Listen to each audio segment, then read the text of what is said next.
Allora, 60 anni di Star Trek, un traguardo importante. Qual è il segreto del successo di questa serie?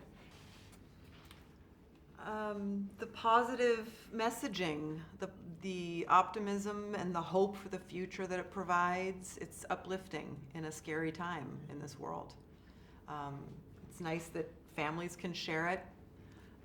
We love meeting families, like multi-generational families at conventions who can share in this long-running amazing franchise. It's great. Gene Roddenberry originally wanted to do a Western about westward expansion around the time of President James K. Polk, but he couldn't sell it. so he made a show about space exploration. But the thing it gets at in us is very much the same. Is that we have, for whatever reason, in us as a species, a need to drive the wagon towards the horizon? I think that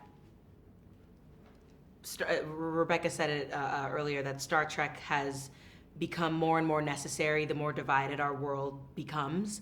And I think as our world continues to shift and change and evolve in whatever direction it chooses to evolve in, people are desperate to have faith in something, and people are really wanting an answer and something to look forward to. And I think Star Trek, because of its nature, everyone can see themselves in the myriad of characters that Star Trek has given us, and it allows for people to see a place for themselves and their loved ones in the future when the present is so uncertain.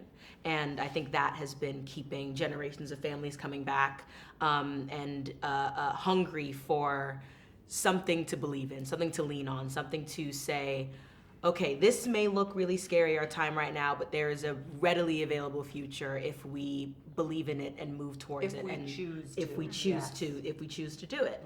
And I think right now we're seeing a series of choices made by the powers that be that make our reality really, really terrifying. And so our new generation of Trek I think has been a good beacon and a good standard of acceptance and diversity and inclusion that we all could use a healthy dose of. Cosa ci dobbiamo aspettare da questa stagione in riferimento ai vostri personaggi e se c'è un aspetto dei vostri personaggi in cui vi rispecchiate? I think in the case of my character, number one, Una Chin Riley, she kept such a big part of herself hidden for so long, and now that she's finally been cleared and she can live authentically, we get to see a much more action-packed leadership side of Una. She requests more time leading missions from the captain at the beginning of season 4, and so I think we're seeing a freer Una in a space of leadership. I have always really connected to the fact that Una is such a stickler for protocol. She's kind of a rule follower. I think she believes everything works better if everyone just follows the rules. She's super professional, and I really identify with that myself. I've always thought of character as, when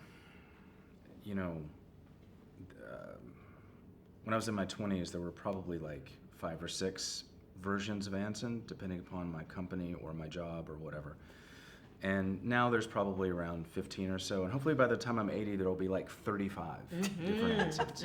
Multiple personalities. And so I don't know if it's that or if Pike really is just closer to my skin than any other character I've ever played.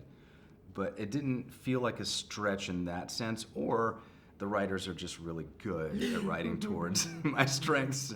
So I don't know.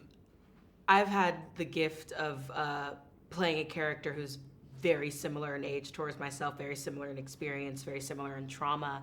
And so it has been really nice to play someone who is, while she has very different instincts than me, it's been very cathartic to play someone who embraces their trauma very differently than myself. And the side of her that is very open and candid and honest with her superior officers is something that I really enjoyed in the beginning of her journey. But now, as she grows and blooms and blossoms, we're seeing someone who's much more self-assured, someone who's much more confident in their position in the Enterprise, being played by someone who has become much more confident in their place in this cast and crew. I think it's been such a gift to be able to sit with this character over these past 5 years and grow in a similar pace as she has. And I'm just really excited for fans to see how far we've come, Uhura and myself. Ecco, questa è una stagione molto intensa dal punto di vista emotivo ma anche fisico. Qual è stata la scena più impegnativa che avete affrontato? Emotionally, for me, it would have been in season 2 at Astra Perispera. But I have some very challenging action sequences coming up that I can't really talk about yet.